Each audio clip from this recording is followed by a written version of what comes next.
I'm going to read from my book some of my white women herbal poems and witchy poems.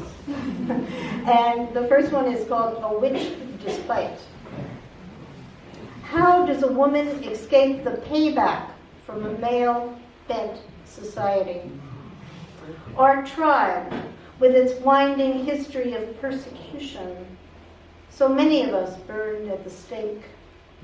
Implicit in the word witch, female, a broom, a cauldron brew of herbs, secret formulas that heal from land we owned, once the commons. How dare we live independent?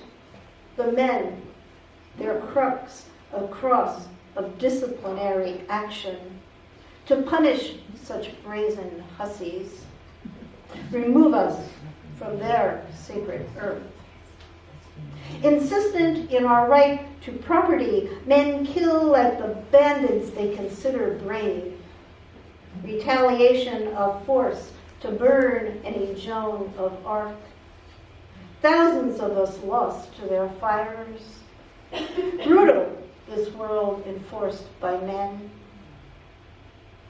who stole our land, thieves with no mercy. Still, we strive beyond their control, such power with their cachet of ships and teas. We hold close each remedy, sit quiet with a pregnant woman. It's the sitting with we do best. Slow down to witness and heal, a hug, a mug of tea, an infusion, a soup, handed, oh, so careful, to another in need. This wealth, our silent way, a path so different it spurns hatred. We understand wisdom and emanates from the smallest, simplest seed. And then I will go to New Age Wonder. Make a witch ritual, gems heal. Find a petrified tree, a quartz crystal in a creek.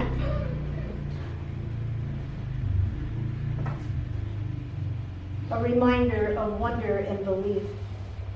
Life force spirals. Find solace in water, in stone, in gentle rainfall.